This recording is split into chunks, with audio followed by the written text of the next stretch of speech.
बिस्मिल्लाहिर्रहमानिर्रहीम।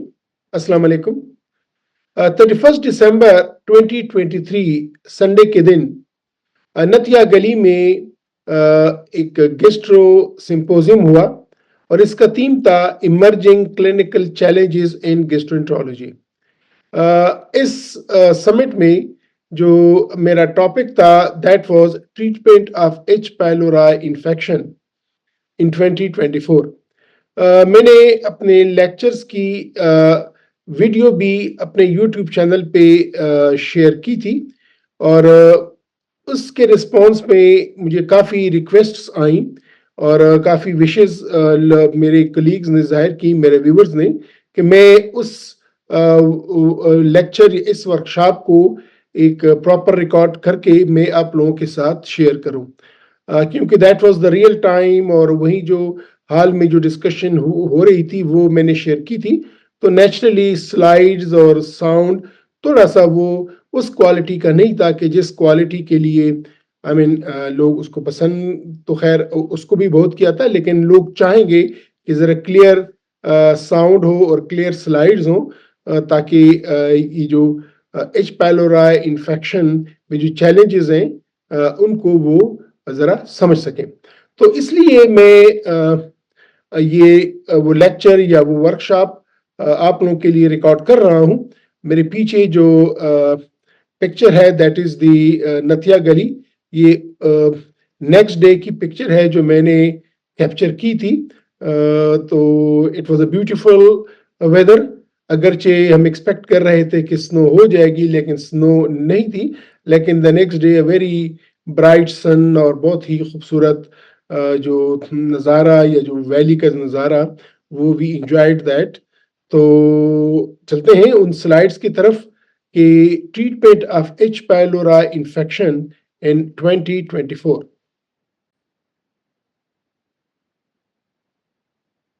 तो बिस्मिल्लाहिर्रहमानिर्रहीम।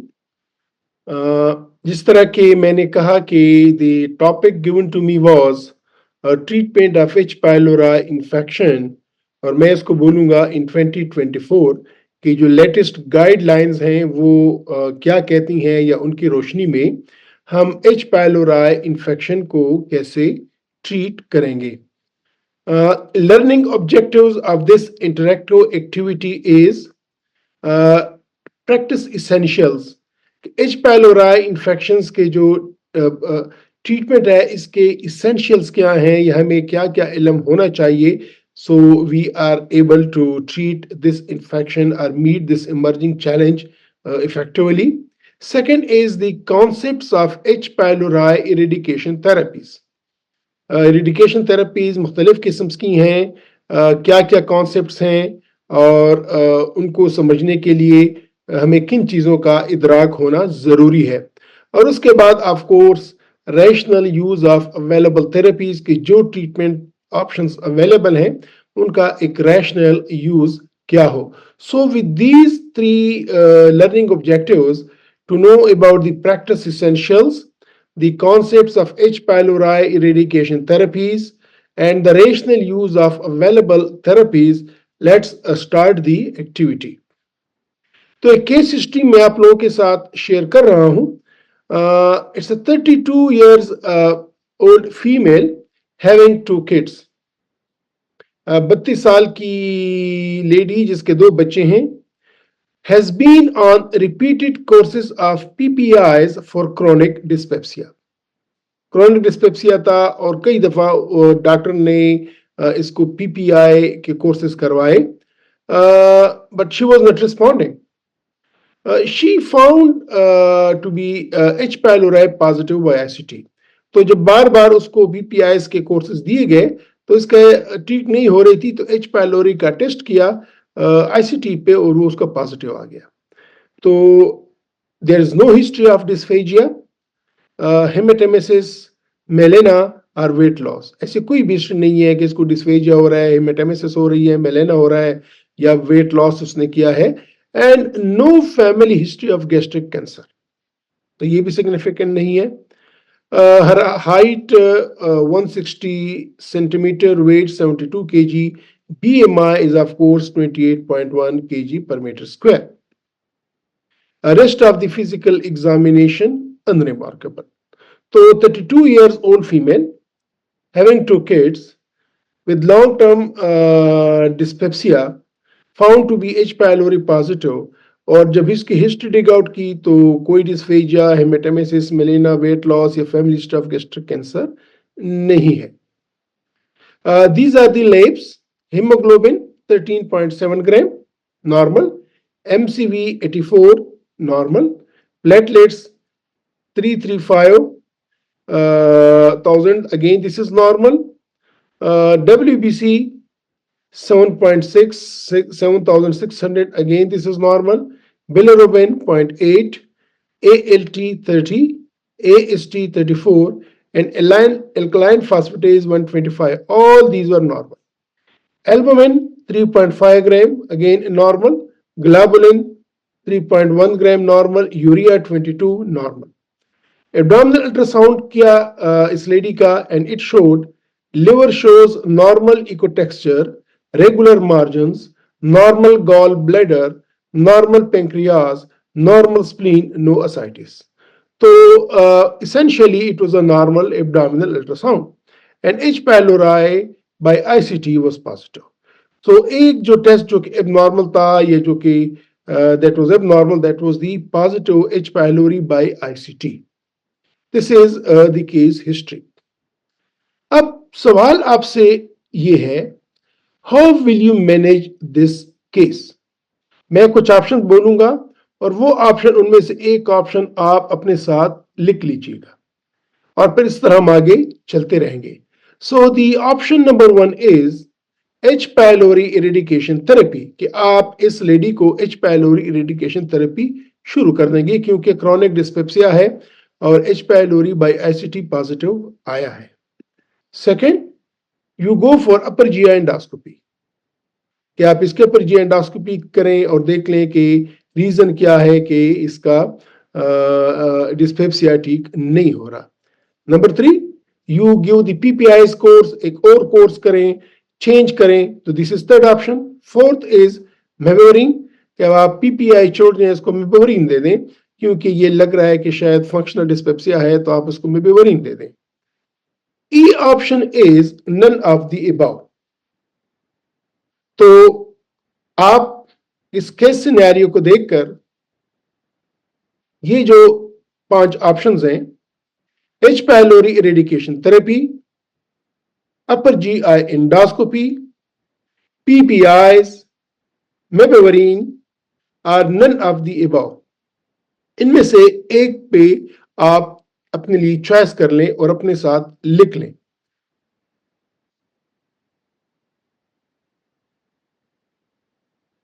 आई hope I have selected one. अब देखते हैं कि आंसर क्या है। Answer is none of the above. आप H. pylori इस स्टेज पे H. pylori eradication थेरेपी भी नहीं देंगे, अपर GI एंडोस्कोपी भी नहीं करेंगे, PPIs भी नहीं देंगे, मेबेवरिन भी नहीं देंगे। तो आप पूछ सकते हैं कि फिर क्या करेंगे? What you do, you confirm H. pylori status by urea breath test or H. pylori stool antigen test, and upper GI endoscopy is not indicated. इसका H. pylori ICT पे पॉजिटिव था और ICT पे फॉल्स पॉजिटिव बहुत ज्यादा होते हैं। तो आप करेंगे क्या कि इस H. pylori स्टेटस को यूरिया ब्रेथ टेस्ट और H. pylori stool antigen test पे कंफर्म करेंगे। और एंडोस्कोपी इसलिए इंडिकेटेड नहीं है कि इसमें कोई भी अलार्म सिम्टम्स नहीं थे, plus family history of gastric cancer भी नहीं थी। तो इस, और एज इसकी 32 इयर्स है, यंग है, तो इस स्टेज पे आप अपर GI एंडोस्कोपी भी नहीं करेंगे, बल्कि आप क्या करेंगे कि H. pylori जो कि स्टेटस था, जो कि ICT पे पॉजिटिव आया था, आप उसको कंफर्म कर लेंगे यूरिया ब्रेथ टेस्ट या H. pylori stool antigen test पे। आगे चलते हैं, थोड़ा सा एच पायलोरी टेस्टिंग के बारे में देख लेते हैं। जो मैंने आपसे कहा कि एच पायलोरी आईसीटी पॉजिटिव होता और इस पे आप रिलाई ना करें, बल्कि यूरिया ब्रेथ टेस्ट करें या H pylori stool antigen test करें। थोड़ा सा देख लेते हैं कि एच पायलोरी टेस्टिंग क्या क्या टेस्टिंग अवेलेबल है और इसको हमने कैसे यूज करना है। तो ये एच पायलोरी टेस्टिंग में एक तो है ब्लड टेस्ट, जो कि ब्लड निकाल के स्ट्रिप पे भी की जाती है, या फिर इलाइजा टेस्ट भी होता है। ये मार्केट में अवेलेबल है और लेब्स में अवेलेबल है, और ज्यादातर यही टेस्ट किए जाते हैं। मोस्टली स्ट्रिप टेस्ट किया जाता है। एक और टेस्ट है यूरिया ब्रेथ टेस्ट, जो कि गोल्ड स्टैंडर्ड है। इसके अलावा H pylori stool antigen test, stool में एच पायलोरी एंटीजन का टेस्ट करना, और इसके बाद एंडोस्कोपी बेस्ड टेस्टिंग, जो कि एंडोस्कोपिक बायोप्सी होती है। आप इसको on the spot CLO test भी कर लेते हैं कि उसी वक्त आपको एंडोस्कोपी रूम में पता चल जाता है कि एच पायलोरी पॉजिटिव है कि पॉजिटिव नहीं है, या फिर आप इसकी हिस्टोपैथोलॉजी कर लेते हैं। अब थोड़ा सा टेस्ट को थोड़ा सा जरा डिटेल आउट देख लेते हैं। स्ट्रिप टेस्ट में ये एच पायलोरी स्ट्रिप टेस्ट है। आप ब्लड डाल देते हैं और ये फिर आपको इन शॉर्ट बता देता है कि ये पॉजिटिव है कि नेगेटिव है। इसी तरह एच पायलोरी इलाजा टेस्ट, ये भी वही है कि ये ब्लड बेस्ड टेस्ट है। फिर आपको टिटर्स मालूम हो जाते हैं, उसके वेल्यूज मालूम हो जाते हैं, और फिर ये आपको बताते हैं कि एच पायलोरी पॉजिटिव है कि नेगेटिव है। इन दो टेस्टों में इशू ये है कि ये आपको ये नहीं बताते कि आया ये कंकरेंट इन्फेक्शन है कि ये पास्ट इन्फेक्शन है। This is very important. You don't know कि ये कंकरेंट इन्फेक्शन है या अभी करंट इन्फेक्शन है या ये कोई पास्ट इन्फेक्शन है। तो it doesn't tell you whether this is active infection और पास्ट इन्फेक्शन। इसके बाद है यूरिया ब्रेथ टेस्ट, कि आप एक सोल्यूशन आपको दे दिया जाता है, वो आप पी लेते हैं और उसके बाद फिर आप एक्सेल करते हैं, एक्सेल आउट करते हैं इस एक बैलून टाइप उस बैग में, और फिर उसकी टेस्टिंग की जाती है कि आया पॉजिटिव है कि नहीं है। अगर आपका ब्लड टेस्ट में यूरिया पॉजिटिव आ जाता है तो this is called urea blood test positive, and this is gold standard for H pylori. Otherwise अगर एच पायलोरी एक्टिव इन्फेक्शन नहीं होगा तो ये नेगेटिव आएगा। इसी तरह एक और टेस्ट जो मैंने कहा कि H pylori stool antigen test है, ये भी एक्टिव या एक करंट इन्फेक्शन बताता है, पास्ट इन्फेक्शन में ये नेगेटिव हो जाता है। तो stool H pylori antigen test और ये जो यूरिया ब्लड टेस्ट है, ये दोनों वो टेस्ट हैं जो कि एक्टिव इन्फेक्शन को या मौजूद इन्फेक्शन को बताते हैं। पास्ट इन्फेक्शन में ये नेगेटिव होंगे। इस तरह मैंने बोला कि ये एंडोस्कोपिक बायोप्सी, यस, अगर आप एंडोस्कोपी कर लेते हैं, बायोप्सी ले लेते हैं, तो एक टेस्ट होता है जिसको क्लो टेस्ट बोलते हैं, जो कि रैपिड यूरिएज टेस्ट होता है। आप इस डिश पे वो स्पेसिमेन डाल देते हैं, अगर वो एच पायलोरी पॉजिटिव होता है तो वो टर्न आउट रेड हो जाता है, अदरवाइज वो येलो रहता है, एंड दैट मींस नेगेटिव। तो ये ऑन स्पॉट ये भी कंफर्मेटरी टेस्ट है, ये भी गोल्ड स्टैंडर्ड टेस्ट है कि आपको एक्टिव इन्फेक्शन बताता है। इसी तरह बायोप्सी में फिर आप यू कैन फाइंड आउट कि आया एच पायलोरी ऑर्गेनिज्म है कि नहीं है।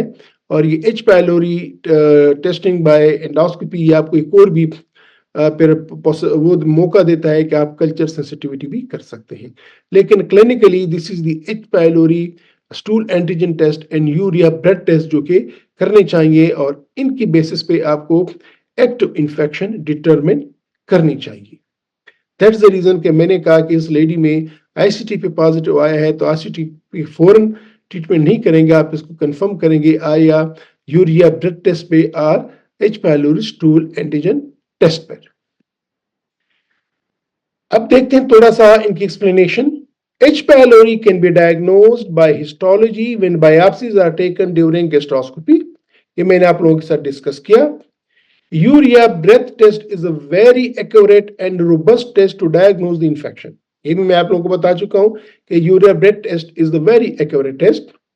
The H. pylori stool antigen test is an accurate test, but it has a higher proportion of equivocal results than the urea breath test.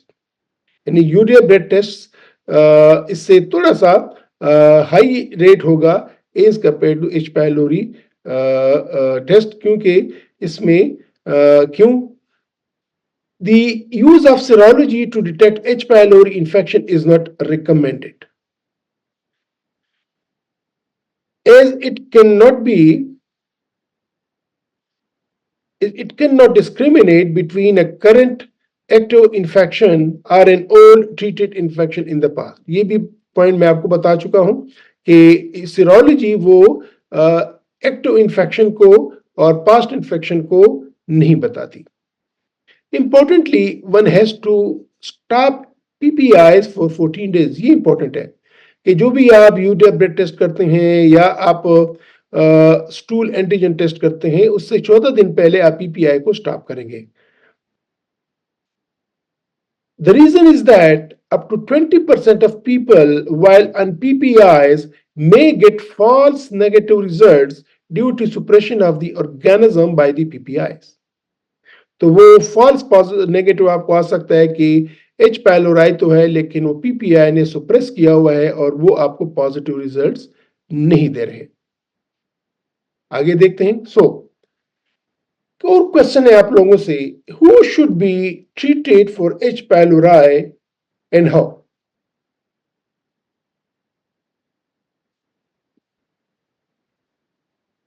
Answer is,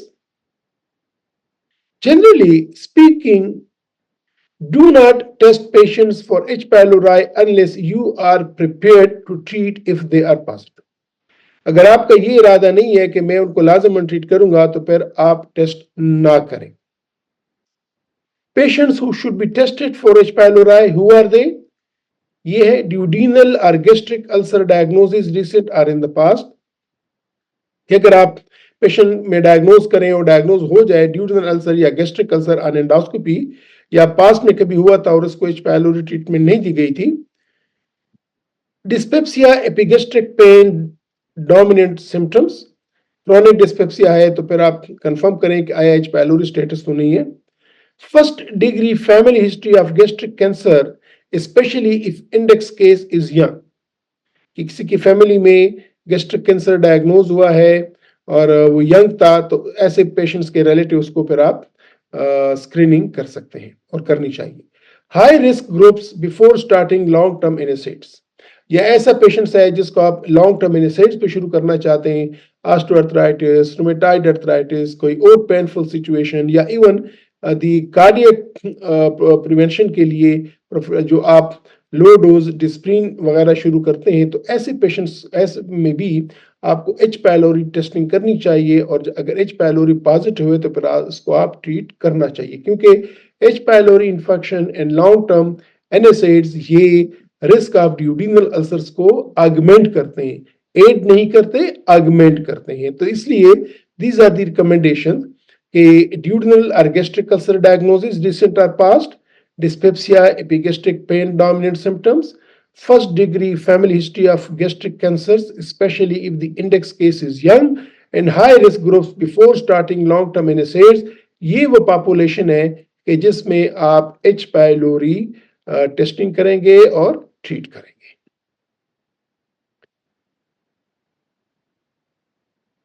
Although a large proportion of patients with duodenal or gastric ulcers are H. pylori positive. Study ये बोलती है कि positive होते हैं लेकिन H. pylori negative ulcers are becoming more common.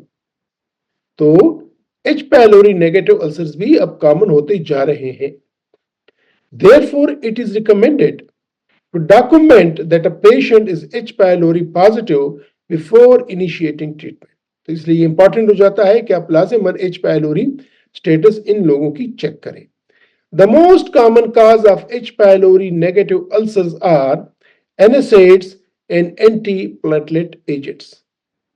In NSAIDs और antiplatelet agents की वजह से ये H. pylori negative ulcers की प्रिवेलेंस या उनकी जो हम उनको देखते हैं वो ज्यादा हो गई है. चलो केस हिस्ट्री की तरफ आते हैं. Her H. pylori stool antigen became negative. लेकिन जब आपने उसका यूरिया ब्लड टेस्ट किया that was positive. So question for you is, should her family members be tested for H. pylori. This lady, she is H. pylori positive and confirmed positive by urea breath test, दो इसका H. pylori stool antigen negative आया था। अब क्या इसके family members को आप test करेंगे कि नहीं? आप अपना आंसर लिख लें, तब हम आगे चलते हैं कि आया should we screen or test her family members for H. pylori or not. One answer will be yes, another answer will be no. आप नोट डाउन कर लें कि आया आप उसको स्क्रीनिंग करेंगे कि नहीं करेंगे। Either your answer is A or answer is B. Let's see what's the answer. Answer is no. Why? कुछ बेसिक फैक्ट्स हैं जो कि मैं H. pylori के बारे में आप लोगों के साथ शेयर करूंगा।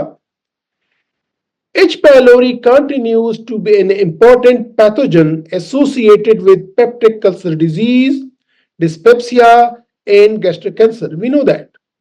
H. pylori ये peptic ulcer disease के साथ, dyspepsia के साथ और gastric cancer के साथ इसकी एसोसिएशन है।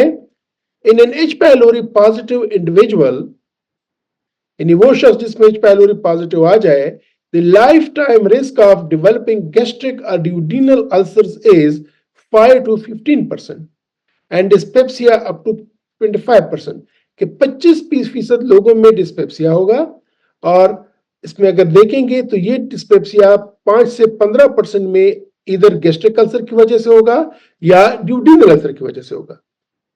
एक और एसोसिएशन जो कि डेटा बता रहा है कि H. pylori is an important risk factor for development of gastric cancer. We know that, but this is rare, occurring in less than 1 in 1000 infected individuals. तो ये रिस्क भी है लेकिन ये रिस्क कम है। तो ये फैक्ट्स हमारे सामने हैं।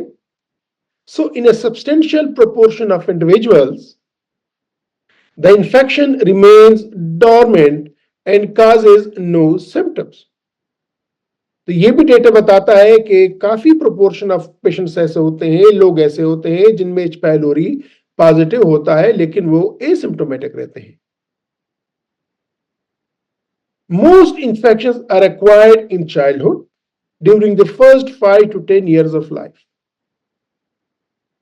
ठीक है, first 5 to 10 years of life में ये इंफेक्शन एक्वायर कर लेते हैं।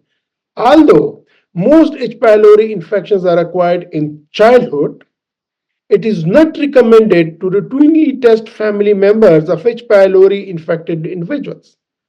गाइडलाइंस ऐसे कोई नहीं कहते कि अगर फैमिली में एक बंदा पॉजिटिव आए तो सबको आप टेस्ट करो, ऐसी कोई रिकमेंडेशंस नहीं है।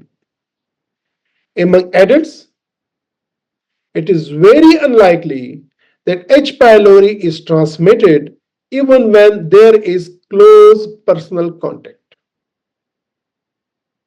तो जो भी इंफेक्शन होती है, this is in acquired in first 5 to 10 years of life. Adulthood में इसकी एक्विजिशन रिपोर्ट तकरीबन नहीं हुई। सो अब आपसे एक सवाल है, आप इस पे सोचें और इसको के बाद आप अपनी ऑप्शन लिखें, फिर हम आगे जाएंगे कि which H. pylori eradication therapy will you consider. अब ये लेडी है जिसका H. pylori positive by urea blood test है और उसको लॉन्ग कई दफा PPIs मिली हैं, वो फेल हो गई हैं और अब आप इसको H. pylori इरेडिकेशन थेरेपी देना चाहते हैं। तो कौन से उसको पहले कभी भी H. pylori इरेडिकेशन थेरेपी नहीं मिली, तो अब कौन से H. pylori इरेडिकेशन थेरेपी देंगे? आप अपने साथ नोट डाउन कर लें। आई गिव यू 30 सेकेंड्स और उसके बाद फिर हम आगे जाएंगे।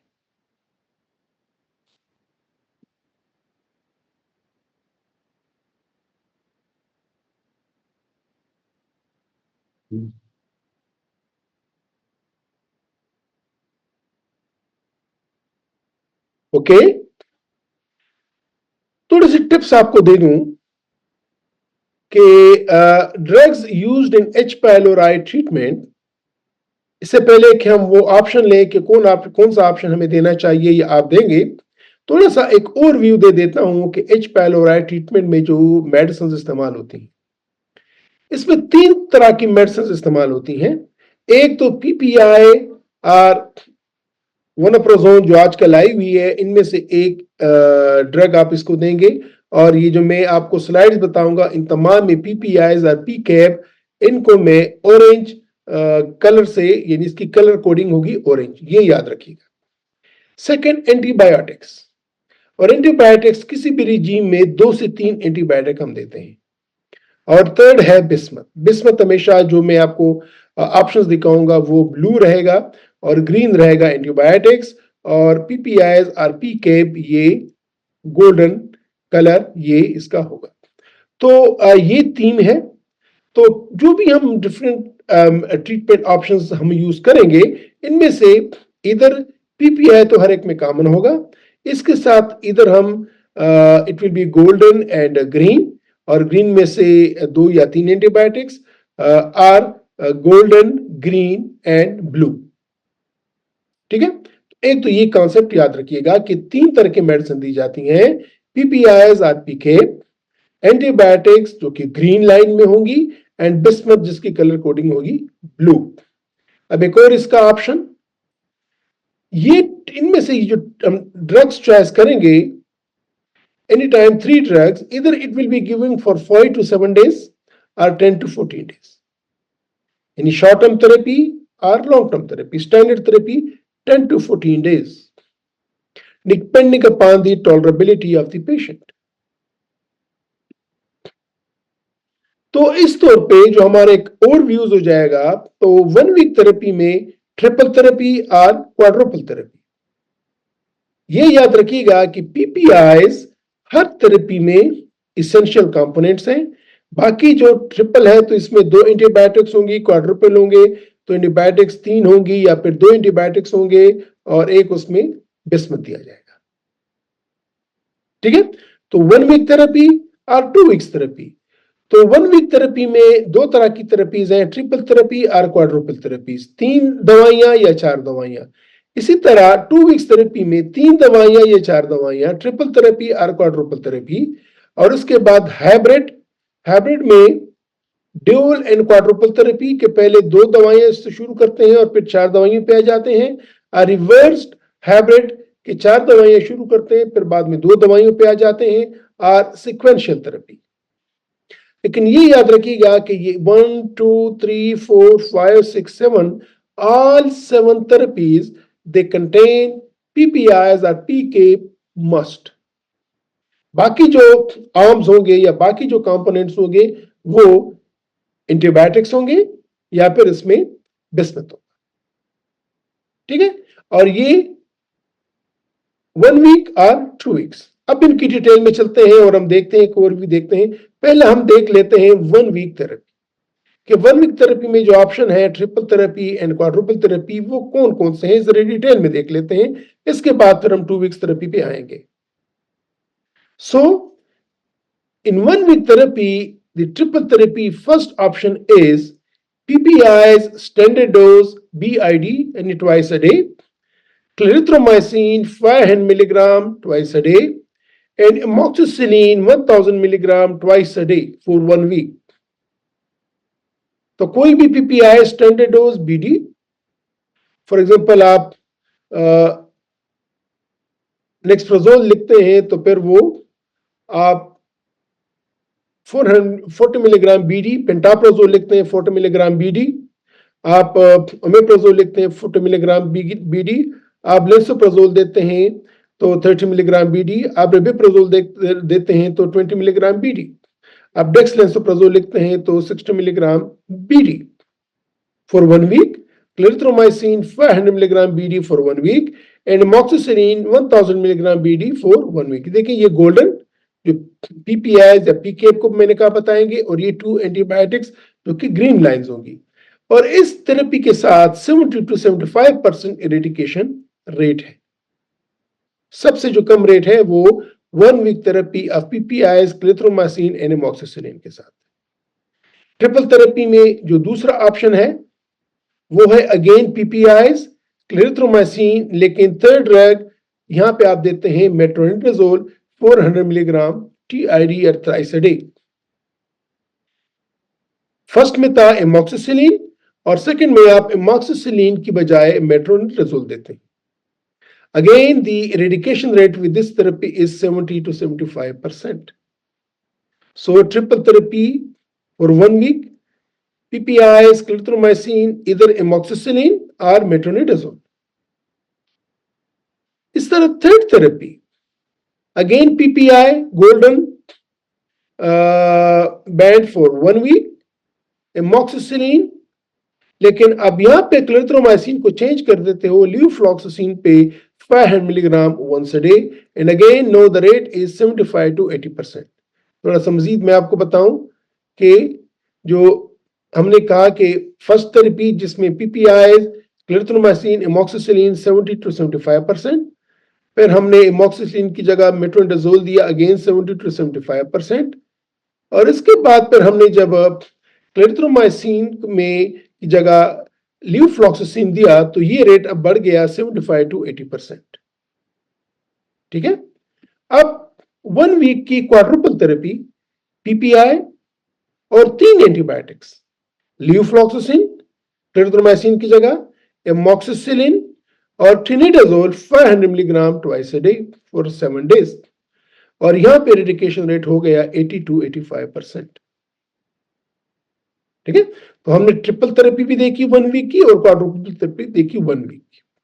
अब आते हैं 2 वीक्स थेरेपी पे। इस पे थोड़ा सा आपकी मैं तवज्जो चाहूंगा क्योंकि इसमें फिर ऑप्शंस काफी चेंज हो जाते हैं। तो first triple therapy for 2 weeks, ये आइटम्स बताते हैं again golden line in 2 green lines, और ये फर्स्ट वीक में हो क्या होगा, 2 वीक्स में क्या होगा। अगर इसमें देखें तो एच पायलोडिकेशन थेरेपी में हम पीपीआई स्टैंडर्ड डोज को ट्वाइस अ डे देते हैं फॉर 2 वीक्स। इसके बाद clarithromycin 500 milligram BD for 2 weeks and amoxicillin 1000 milligram BID for 2 weeks, और यहां पे फिर 80 to 85% रेट है। ये एरिडिकेशन रेट जरा इंक्रीज हो जाता है। There is another triple therapy 2, इसमें आप अगेन पीपीआई क्लेरिथ्रोमाइसिन, लेकिन इसमें जो एमॉक्सिसिलिन थी उसको आप चेंज कर देते हो मेट्रोनिडाजोल को 400 milligram thrice a day for 2 weeks. Again the रेडिकेशन rate is 80 to 85%। Triple therapy 3, amoxicillin, लेकिन यहां पे आप ल्यूफ्लॉक्सासिन ले आते हो क्लेरिथ्रोमाइसिन की जगह पे and again you give it for 2 weeks and remember कि this is considered as the first line H pylori eradication therapies nowadays. कि जो पेशेंट आपके पास पहले दफा आता है तो आप ये थेरेपी देते हो, ल्यूफ्लॉक्सासिन, एमॉक्सिसिलिन, 2 एंटीबायोटिक्स और एक PPI for 2 weeks. Triple therapy एक 4 टाइप की भी है। इसमें पीपीआई में की जगह आप पीकैप देते हो वनप्रोजोन 20 milligram twice a day for 2 weeks and again it's clarithromycin and amoxicillin, और रेट पर यहाँ पे 85 to 90% रहता है। इसमें रिस्पॉन्स रेट आपका अगेन 85 to 90% रहता है। अब क्वाड्रुपल थेरेपी यानी जिसमें आप 4 एजेंट देते हो 2 वीक्स, तो PPI the same, BID dose 2 weeks, clarithromycin 3 antibiotic अब अभी दे रहे हैं, amoxicillin and metronidazole, and all these 3 antibiotics are given for 2 weeks, and eradication rate here is 90 to 95%, and this treatment is considered second line H pylori eradication therapy. First line में triple therapy और second line में quadruple therapy, 3 antibiotics और एक PPI. इसी तरह quadruple therapy second, इसमें आप 2 antibiotic देते हो, ल्यूफ्लॉक्सासिन, एमॉक्सिसिलिन, एंड जो पहले में आप दे रहे थे मेट्रोनिडाजोल, तो इसमें हुआ ये कि एमॉक्सिसिलिन रिमेन्स द सेम, आप क्लेरिथ्रोमाइसिन को चेंज कर देते हो ल्यूफ्लॉक्सासिन पे और मेट्रोनिडाजोल की जगह दे देते हो आप बिस्मथ सबसिल्सिलेट 265 मिलीग्राम QID, वो ब्लू लाइन जो मैं आपको बता रहा था। Here all the 3 lines, golden, 2 green and 1 blue, and the rate Eradication rate here is 90 to 95%.